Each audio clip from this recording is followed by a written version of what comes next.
Assalamualaikum warahmatullahi wabarakatuh. Jumpa lagi dengan saya Ahmad Solihin di channel YouTube yang senantiasa menyajikan materi-materi pembelajaran di bidang ilmu komputer tentunya. Baik, pada video kali ini kita akan melanjutkan pembelajaran kita mengenai analisis teks pada media sosial, dan kali ini kita akan bahas salah satu tahapan dari analisis teks yang sangat penting, yaitu ekstraksi fitur pada teks ya, atau fitur extraction. Apa itu fitur extraction? Kita akan bahas di video kali ini dengan nanti beberapa metode-metode yang sering digunakan atau yang mungkin bisa dipakai untuk menganalisis teks ya. Baik, kita akan mulai dari proses umum dari analisis teks ya, mungkin sudah pernah disinggung di video-video sebelumnya. Dimulai dari data teks itu sendiri, kemudian tahapan preprocessing, dan kali ini kita bahas mengenai fitur extraction atau ekstraksi fitur ya. Nah, ini merupakan ya sekali lagi salah satu tahapan yang penting yang nantinya akan menentukan bagaimana kualitas atau bagaimana hasil dari tahapan selanjutnya, yaitu tahapan modeling. Apakah berhasil atau tidak, itu banyak yang bergantung pada tahapan ini, yaitu fitur extraction. Apa itu fitur? Ya, fitur sendiri secara umum ya, ini berlaku di ya hampir seluruh konsep dari machine learning, data mining ya, bahkan mungkin kalau di Citra itu juga sama ya, fitur itu menjadi salah satu yang penting gitu kan ya. Apa itu fitur? Merupakan sesuatu yang dapat membedakan ya suatu objek satu dengan objek yang lain ya, termasuk teks ya. Jadi membedakan objek satu dengan objek yang lain itu dikatakan fitur. Sebagai contoh misalnya kalau kita melihat misalnya buku, apa itu fitur dari buku? Oh ya, buku itu punya judul, buku itu katakanlah punya pengarang, buku itu punya penerbit, ada jumlah halaman, itu semua adalah fitur. Ya, itu semua adalah fitur. Kita manusia juga punya fitur ya. Fiturnya apa? Oh, fitur wajah, fitur kita tinggi badan, kita fitur warna rambut ya, dan sebagainya. Jadi segala sesuatu yang menggambarkan atau mencirikan objek itu yang namanya fitur ya. Nah, dalam kaitannya dengan komputasi, fitur yang baik itu yang seperti apa? Yang dapat digunakan sebagai alat identifikasi atau alat klasifikasi atau pengenalan ya. Yang pertama adalah dapat dijadikan identitas. Ini yang utama ya. Jika terdapat dua buah ciri diperbandingkan, maka harusnya terlihat perbedaan jelas di antara keduanya. Ya, pada saat kita mau mencirikan sebuah buku misalnya ya, maka tentunya harus bisa dibedakan dengan katakanlah majalah misalnya gitu kan ya, buku tulis sama buku katakanlah buku novel misalnya ya, ciri yang membedakan itu apa. Nah, itulah yang kalau itu ada ciri yang bisa membedakan keduanya, maka itu menjadi fitur yang baik ya. Kemudian tidak dipengaruhi oleh proses perubahan objek gitu kan ya. Misalnya kalau secara visual buku itu mau diputar-putar segala macam ya, tentunya dia ciri judulnya itu ya masih bisa terlihat ya. Kemudian tahan terhadap noise atau draw ya, dan juga mudah diekstraksi. Nah, dalam kaitannya dengan teks juga pada dasarnya sama ya. Kita harus bisa memilih fitur yang cocok ya, sesuai dengan tujuan dari analisis yang kita lakukan. Baik, selanjutnya ekstraksi fitur pada data teks ya. Ini merupakan tahapan yang penting, tadi sudah sempat disinggung ya. Setelah teks itu dibersihkan di tahapan preprocessing, maka berikutnya adalah dilakukan ekstraksi fitur. Nah, dalam konteks data teks ya, ekstraksi fitur juga sering disebut sebagai fitur extraction, text representation, text extraction, atau text vectorization ya. Jadi ini istilah-istilah yang merujuk pada hal yang sama sebenarnya, yaitu bagaimana mengekstraksi fitur tadi. Nah, ekstraksi fitur pada teks itu merupakan proses mengubah teks ini ke dalam nilai-nilai numerik. Ini secara teknis ya. Jadi sebenarnya teks itu diubah ke numerik. Kenapa? Karena komputer akan lebih mudah ya memahami data atau mengolah data ya dalam bentuk numerik tadi ya, sehingga kita perlu mengubah teks menjadi kodifikasi ya dalam bentuk numerik ya. Jadi pada dasarnya ekstraksi fitur data teks ya tadi ya secara umum adalah mengubah teks menjadi suatu nilai-nilai numerik ya dengan berbagai macam metode nanti ya.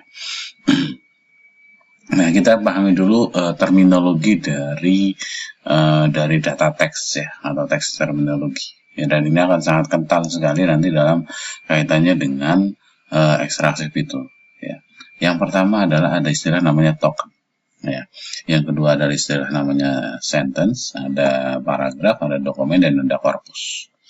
Baik, kita bahas satu persatu. Pertama adalah token. Ya, token ini apa? Token ini merupakan string yang mengandung makna tertentu. Ya, token dapat berupa kata, angka, atau sebuah karakter atau simbol. Contoh misalnya, contoh token ya, yaitu buku misalnya. Ya, buku ini termasuk token karena dia punya makna tertentu. Ya, 021 ini bisa jadi ini sebuah token. Ya, tanda crash ini juga sebuah token karena punya makna tertentu. Jadi segala sesuatu yang sebuah string ya atau kumpulan karakter, bisa juga satu karakter yang memiliki makna tertentu itu disebut sebagai token.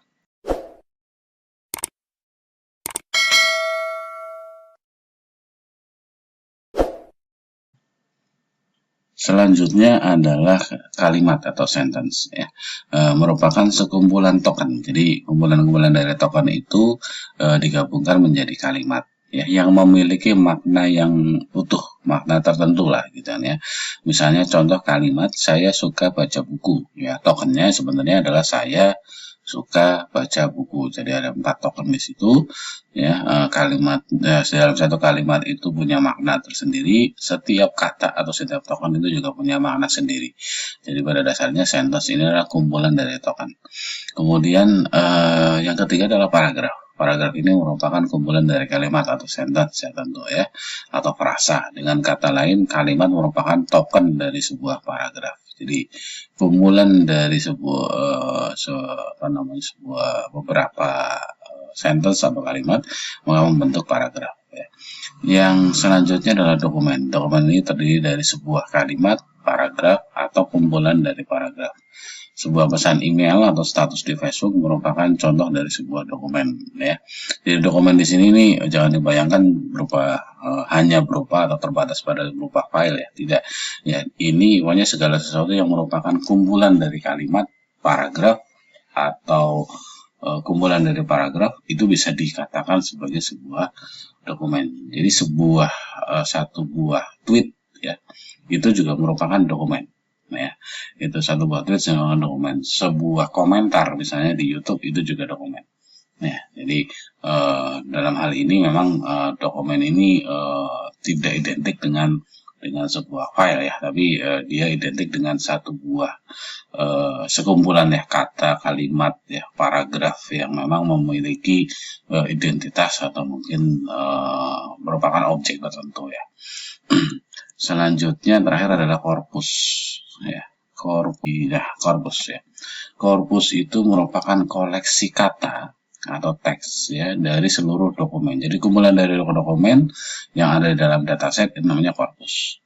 Ya, korpus ini terkadang disebut sebagai bag of words ya.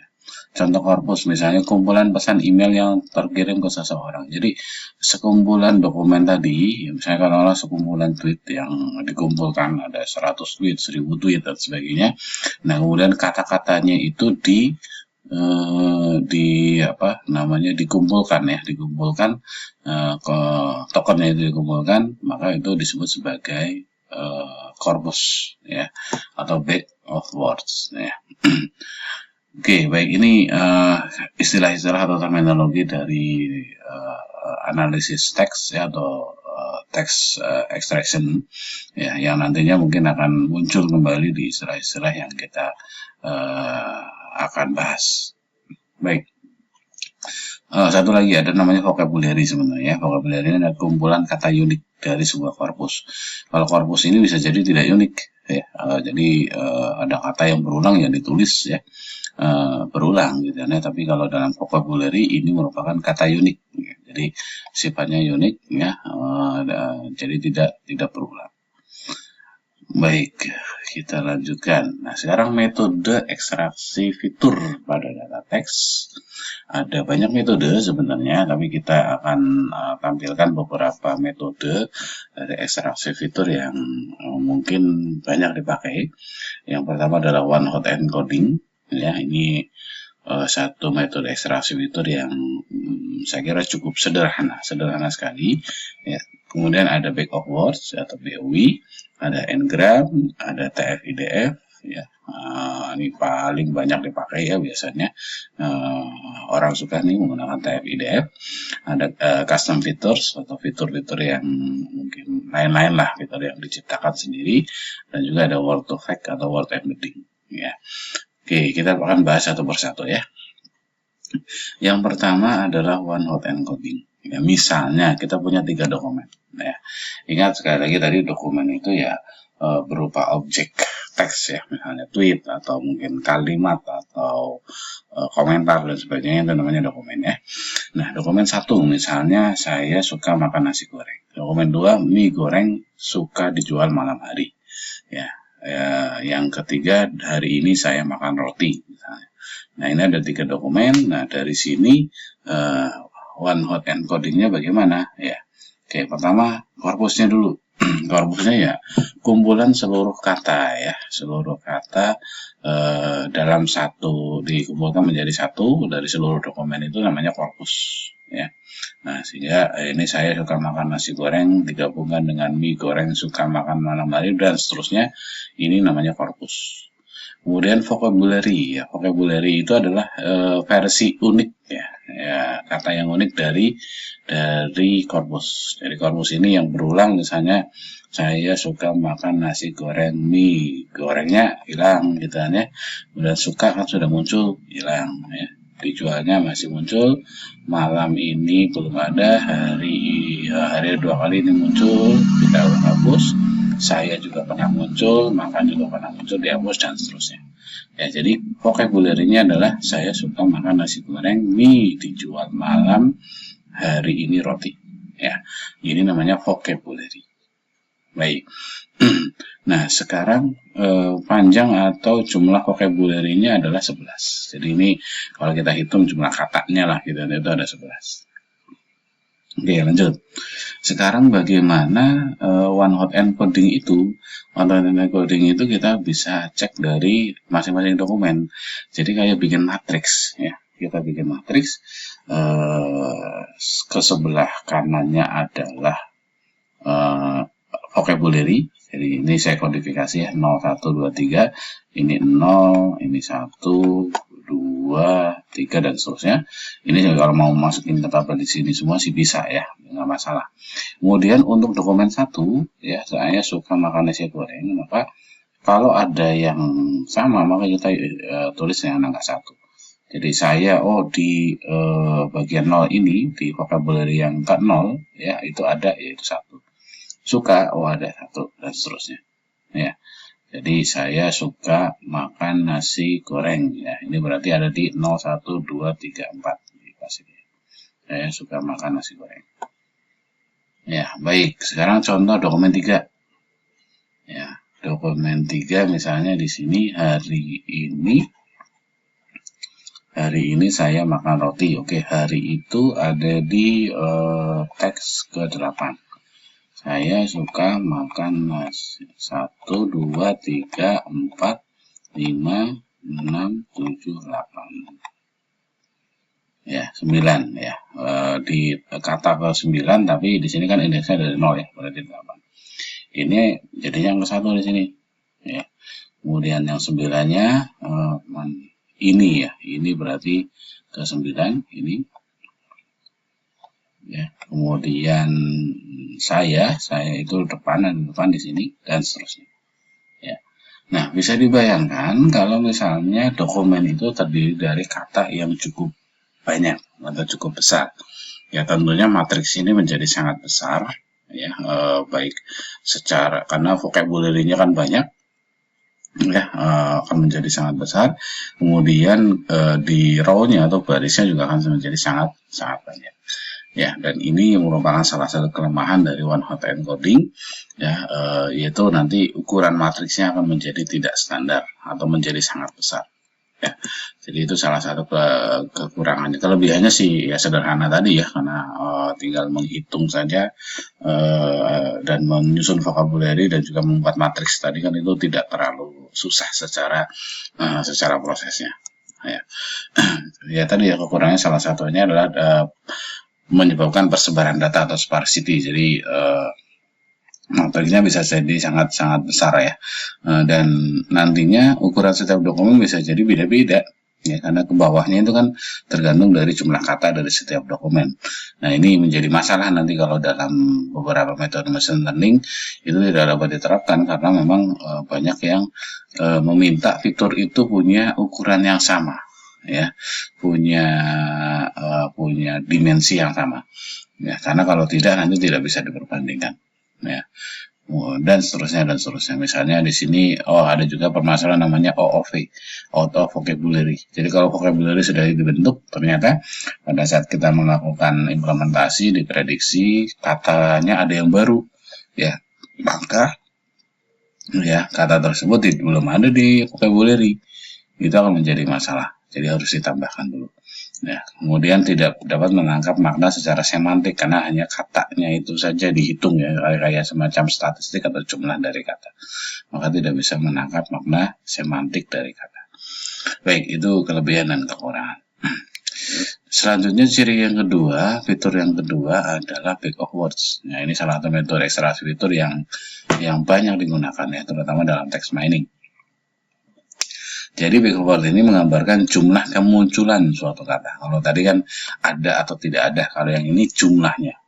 Ya, misalnya di sini ada raw text ya, a dog in head needs more than shed ya. Ya, dognya ada 0, needs itu 2, cat itu 1 dan seterusnya. Ini salah satu teksnya, kemudian ini dari sisi keseluruhan ya. Keseluruhan di dalam ya korpusnya gitu ternyata ada di sini ya, ada docs-nya itu ada jumlah kemunculan katanya 0, needs-nya 2, cat-nya 1 dan seterusnya ya. Jadi ini nanti akan dijelaskan kemudian ya. Oke, contoh yang sederhana saja ya. Nah, contoh yang sederhana kita dari dataset yang tadi ya. Ada dokumen 1, dokumen 2, dokumen 3. Nah, vocabulary-nya ini kalau saya urutkan ya, sebelum diurutkan ya, di sini ada saya suka makan nasi goreng dan sebagainya. 0, 1, 2, 3, 4, 5 ini ada 9, 10, 4, 7 dan sebagainya. Ini urutan. Jadi urutan atau indeksasi lah gitu ya. 0 ini kayak kalau kita tampilkan secara urut seperti ini ya. Jadi dijual goreng hari ini sebenarnya urut berdasarkan abjad ya. Jadi urut berdasarkan abjad. Oke, boleh nggak? Boleh ya. Jadi boleh diurutkan biar mempermudah ya. Kalau yang ini yang tidak terurut, ya mau pakai yang tidak terurut bisa nggak ya? Bisa juga ya. Jadi silakan saja ya. Kalau dalam programming biasanya lebih enak yang terurut. Baik, nah sekarang nyusun back of words-nya gimana? Ya dari vocabulary yang sudah terurut ini kan kita identifikasi ini 0, 1, 2, 3 dan seterusnya ya. Nah, jadi indeksasinya, nah saya masukkan ke sini indeksasinya. Kemudian langsung nih dokumen 1, dokumen 2, dokumen 3. Ini bisa langsung kita nggak seperti yang one hot encoding tadi ya. Ini sekaligus 1, 2, 3 kita masukkan ke dalam matrix. Ya, dengan demikian nanti ukuran fiturnya di setiap dokumen akan sama. Dokumen 1 ya 0, 1, 0, 0, 1, 0, 0, 1011. Ya, dari mana itu? Karena 1 ini adalah apa nih? Goreng. Oke, dokumen 1 itu ada goreng gitu ya. Nah, kemudian 2 itu hari. Ada enggak hari? Oh, enggak ada, 0. 3, 4 ya, 4 ini adalah makan. Nah, makan itu berarti ada ya, ada di sini kan. Ya, makan dan seterusnya. Ya. Itu back of words ya. Nah, ini sekarang fiturnya kan berukuran sama, beda dengan one hot encoding tadi, sehingga ini menjadi lebih baik lah dibanding one hot encoding tadi. Sederhana, ukuran masing-masing dokumen menjadi sama tadi ya. Tidak terjadi permasalahan out of vocabulary kalau misalnya tadi ya ukurannya sama lah gininya gitu ya. Jadi mesin learning nggak masalah ya. Tapi ya masih terjadi sparsity ya, karena nanti satu dokumen kan kalau misalnya tadi teksnya cuma ada 5 atau 3 kata, padahal vocabulary-nya ada 100 kata, maka tetap ukurannya menjadi 100 tuh fiturnya. Ya, fiturnya menjadi sangat banyak juga ya, lebih banyak. Ukuran kata atau kalimat dapat menjadi berubah ya dan bermasalah tadi, itu menjadi beberapa kekurangan dari backup words. Ya. Baik, berikutnya adalah ada back of n-gram. Nah, ini representasi teks dalam bentuk koleksi tidak terurut dari n-gram. Ya, n-gram ini ada yang namanya unigram, ada yang namanya bigram, ada yang namanya trigram, ada yang namanya n-gram. Itu tergantung dari jumlah kata. Ya, jumlah kata. Kalau unigram ini kayak back of words sama ya, tapi kalau misalnya kita mau pakai 2 kata menjadi bigram. Ya, kita contoh ya. Contoh dataset yang tadi dengan model bigram atau n-nya sama dengan 2, n-gramnya sama dengan 2, namanya bigram ya. Oke, itu bagaimana? Nah, begini kita susun dulu ya vocabulary-nya ya. Nah, vocabulary-nya itu disusun dengan maksimal 2 urutan kata ya. Jadi tidak cuma satu kata ya. Dari cuman saya suka makan nasi goreng secara terpisah, tapi juga ada urutan kata. Nanti pasti ada saya suka ya, cari saya suka mana nih, ada nih ya, saya suka. Nanti ada suka makan ya, itu ada suka makan ya. Kemudian nanti makan nasi ya, pasti ada, cari makan nasi mana nih ya, makan nasi dan seterusnya. Jadi per 2 kata itu dituliskan juga ya, sehingga menjadi lebih banyak nih vocabulary-nya ya. Vocabulary menjadi lebih banyak, variasinya menjadi lebih banyak. Itu kalau bigram atau n-nya sama dengan 2. Kalau trigram lebih banyak lagi ya, lebih banyak lagi variasinya. Nah, sekarang di sini ya back of n-gramnya bagaimana ya, sama seperti tadi sebenarnya prinsipnya ya. Ini 00, ini berarti karena dijual malam nggak ada. Kemudian goreng ada nggak? Ada gitu kan, ada di dokumen 1. Kemudian goreng suka ada nggak? Oh, nggak ada ya. Nah, dia ada lagi itu di berapa nih ya, pokoknya 1 ini segala macam, ini kalau ada ya. Nanti kalau misalnya ada saya suka di bagian ini, pasti di sini ada 1 nih. Suka makan, oh ada nih suka makan, berarti ini pasti 1 ya, dan seterusnya ya. Yaitu back of n-gram. Kelebihannya ini sederhana ya, secara tidak langsung mau representasikan makna secara semantik ya. Maksudnya apa ya, tadi urutan kata menjadi penting di sini gitu ya.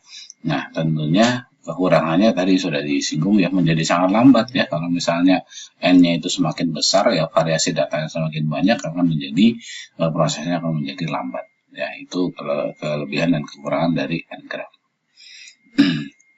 Nah, selanjutnya adalah TF-IDF. Nah, ini yang cukup banyak dipakai ya. TF-IDF itu singkatan dari Term Frequency Inverse Document Frequency. Ya, merupakan ukuran statistik yang digunakan untuk menilai relevansi kata terhadap dokumen di dalam dataset. Jadi relevansi kata dengan dokumen, nah intinya. Ada dua hal di situ ya. Pertama kita bahas term frekuensi dulu, TF-nya dulu.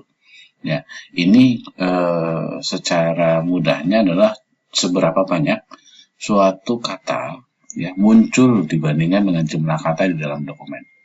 Jadi kemunculannya itu seberapa banyak ya, seberapa sering gitu kan ya di dalam suatu dokumen.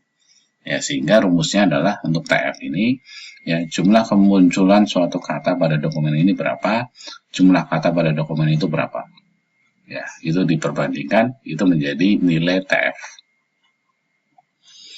Oke, lanjut. Nanti kita contohnya di belakang ya. IDF ini adalah nilai log dari jumlah dokumen pada korpus dibagi dengan jumlah dokumen yang mengandung kata tertentu. Ya, jadi IDF dari I misalnya adalah log dari jumlah dokumen dibagi dengan jumlah dokumen yang ada kata I. Ya, oke. Kalau belum terlalu paham nanti dicontoh, mudah-mudahan lebih paham mengenai apa itu IDF. Oke, kita contoh langsung. Dokumen 1 ya, dokumen 1 di sini seperti tadi ya, saya suka makan nasi goreng, Bang Indra mie goreng suka dijual malam hari dan seterusnya ya. Ya, vocabulary-nya disusun seperti biasa, vocabulary dengan unigram cuma satu kata.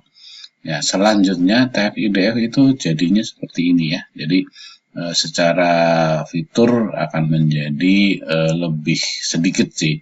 Ya, ini berupa angka-angka. Bagaimana ngitungnya? Ya, oke. Yang pertama adalah sebenarnya kita menyusun back of word dulu, ya.